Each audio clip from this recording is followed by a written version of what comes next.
کہ جس مدرسے کی چہار دیواری کے اندر یہ پروگرام سجایا گیا ہے، اب ذرا بتائیں، میں جس وقت آیا کرسیاں خالی پڑی تھی اور آنے کے تقریباً 10 منٹ کے بعد میں نے دیکھا کہ مدرسے کے کچھ بچوں کی باقاعدہ اس کا جھنڈ آیا اور ساری کرسیوں پر باقاعدہ جلوہ افروز ہو گئے، کرسیاں فل ہو گئی۔ یہ اگر مدرسے کے بچے نہیں ہوتے آج اس وقت تو اللہ کی قسم یہ جلسے کی لاج نہیں رہتی۔ آج اس جلسے کی لاج رکھی بچوں نے۔ آپ یقین کریں یہی مدرسہ ہے کہ جس مدرسے کے اندر قرآن کریم کی تلاوت کی جاتی ہے، قرآن کی تعلیم دی جاتی ہے۔ آپ یقین کریں حضرت مصعب بن عمیر رضی اللہ تعالیٰ حضرت مصعب بن عمیر رضی اللہ تعالیٰ جب اسلام کی دائرے میں آئے، قرآن مجید کی تعلیم سے آراستہ و پیراستہ ہوئے، اللہ کے نبی جناب محمد رسول اللہ صلی اللہ علیہ وسلم کے پاس مدینہ سے تقریباً 12 افراد اللہ کے رسول صلی اللہ علیہ وسلم کی خدمت میں حاضر ہوتے ہیں اور بیک وقت غور سے سنیے گا قرآن کہتے کسے ہے، قرآن کی تعلیم کی کیا عزت و وقار ہے، کیا اہمیت ہے، کیا اس کی فضیلت ہے۔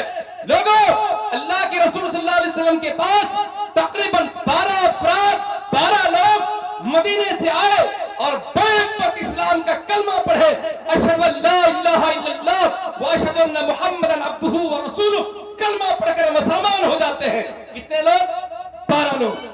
12 لوگوں نے اسلام کا کلمہ پڑھا اور جب اسلام کا کلمہ پڑھ چکے یہ 12 لوگ جب اللہ کے رسول صلی اللہ علیہ وسلم کی خدمت سے پھر یہاں سے واپس جائیں گے مدینہ، نبی اکرم صلی اللہ علیہ وسلم کے ذہن میں ایک بات آئی کہ 12 لوگوں نے جو اسلام کا کلمہ پڑھا ابھی تک یہ قرآن پڑھنا نہیں جانتے، چونکہ نئے مسلمان ہیں، چلو ان کو قرآن کی تعلیم سے آراستہ پیراستہ کرنے کے لیے ایک استاد کی ضرورت ہے۔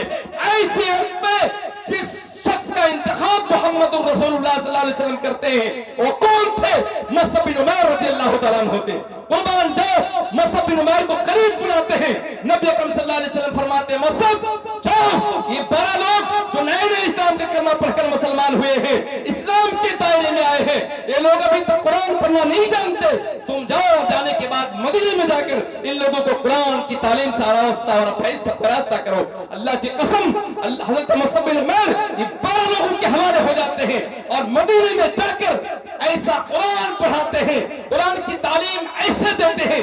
یقین کیجئے حضرت مصعب بن عمیر کو جب لوگ دیکھتے اور آپ یقین کیجئے مدینے کی گلیوں سے جب گزرتے تھے اور بچوں کی نظر جب پڑتی تھی، لوگوں کی نظر پڑتی تھی تو لوگ کہتے تھے جا المقری، قاری صاحب آ گئے، جا المقری، قرآن پڑھانے والے آ گئے۔ لوگوں آپ یقین کیجئے حضرت مصعب بن عمیر نے اتنی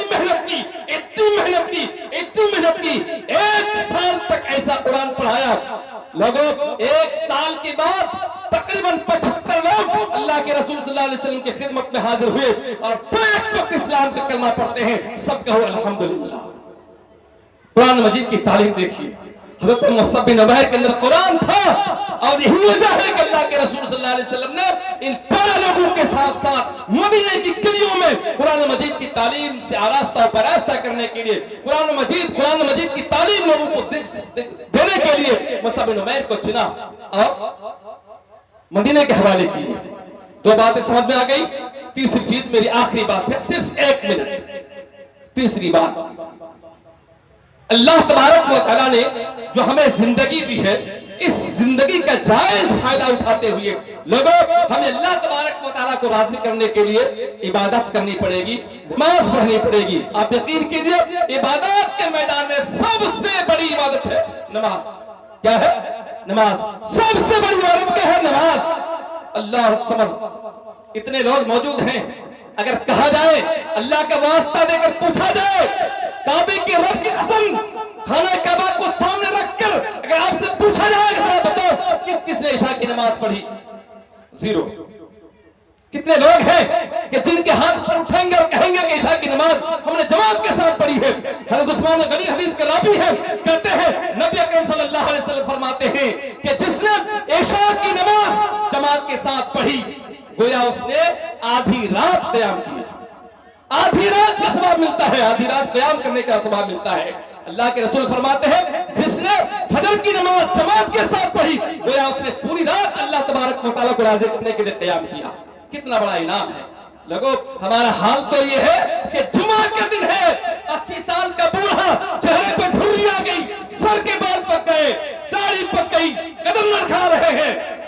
بھائی ظہر کی اذان 1:30 بجے ہوتی ہے, 12:30 بجے ہوتی ہے, اور جمعے کو 12:15 بجے 15 منٹ پہلے اذان ہو گئی تو چہرے پر جھری آنے والا بزرگ آدمی, بوڑھا آدمی کیا کہتا ہے اپنی بہو سے, ہاگے آئی وجہ آجام چول دی ہے لگتا ہے. اب یہ ہے کہ بہو بول رہی ہوتی ہے سسر سے, اپا اجے جمعہ, اچھا جمعہ گئے, ہم تو ہوئی رہے ہیں. یہ حال ہمارا. ہنسی تو آ رہی ہے نا لوگو, ایک چلو پانی میں ڈوب کر مر جانا چاہیے. ہم اس قدر گونگے ہو چکے ہیں, ہماری سوسائٹی اس قدر لنگڑی, لوڑھی, کانی, اپائش ہو چکی ہے کہ جمعہ کے دن ہمیں یاد رہتا نہیں کہ آج جمعہ کا دن ہے. فیکٹریاں تمہیں یاد ہے, دکانیں یاد ہے, کارخانے یاد ہے, اچھا تمہاری اولاد کتنی یاد ہے, تمہاری بیٹی کی شادی تم نے کہاں کی یاد ہے, اچھا تمہیں زمین کے کاغذات تمہیں یاد رہے, سب کچھ یاد رہا, اور جمعہ کا دن تمہیں یاد نہیں رہا. افسوس کا مقام ہے. لوگوں اللہ تبارک و تعالیٰ سے دعا کرتے ہیں کہ اللہ تبارک و تعالیٰ نے جو ہمیں زندگی دی ہے, زندگی کا جائز فائدہ اٹھاتے ہوئے مرنے سے پہلے, ہر ممکن طور پر مرنے سے پہلے مرنے کی پوری تیاری کرنے کی توفیق عطا فرمائے, آمین. اور اللہ سے یہ بھی دعا کرتے ہیں بارے اللہ حق سننے کے ساتھ ساتھ حق پہ عمل کرنے کی توفیق عطا فرما دے, آمین. اور لوگوں ہم اس قدر دیکھتے ہیں نا, ہمارے جناب علی نے ابھی تقریر کی, اچھی تقریر تھی, بالکل اس سے کوئی دہرائی نہیں ہے, تقریر اچھی تھی, لیکن ہمارا سماج اور ہماری سوسائٹی اس قدر آگے بڑھ چکی ہے کہ آواز سن کر یہ سماج فیصلہ کر دیتا ہے, سوسائٹی فیصلہ کر لیتی ہے کہ آواز کس کی ہے. اس لیے نقل کا زمانہ نہیں رہا. ہاں یہ الگ بات ہے, قرآن و حدیث لیں گے, قرآن و حدیث بالکل لیں گے. عبدالغفار سلفی صاحب کیا تقریر میں فرما رہے ہیں, بالکل انداز الگ چیز ہے, لیکن ان کی تقریر سے ماخذ لیں گے, باقاعدہ مواد لیں گے, قرآن کی آیتیں لیں گے, باقاعدہ حدیثیں لیں گے.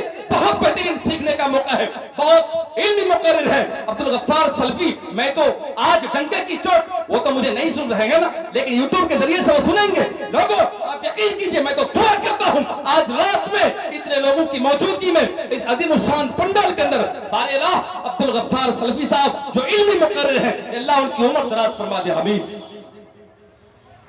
لوگوں میں اس کا بالکل سخت مخالف ہوں, اور آج یہ بات کہہ کر میں رخصت ہو رہا ہوں, خبردار آج کے بعد کسی مولوی کے ساتھ, مولوی کے نام کے ساتھ چترویدی کا لفظ بالکل نہ لگائیں, نہیں تو لکھنے والا بھی اس کو بھی جواب دینا پڑے گا, اور جو لکھ رہے ہیں انہیں بھی جواب دینا پڑے گا, چاہے میں ہوں چاہے میرا باپ کیوں نہ ہو.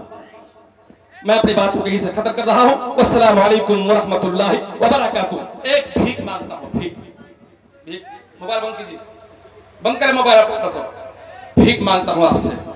اچھا یہ مدرسہ میں جانتا ہوں, بالکل جانتا ہوں, اس میں کوئی شک نہیں ہے, آج شخصی مدرسہ ہے نا, اور آپ کے ذہن میں بات کیا بیٹھ گئی ہے, یہ شخصی مدرسہ ہے, کوئی ایک بندہ مدرسہ چلا رہا نہیں. جناب عالی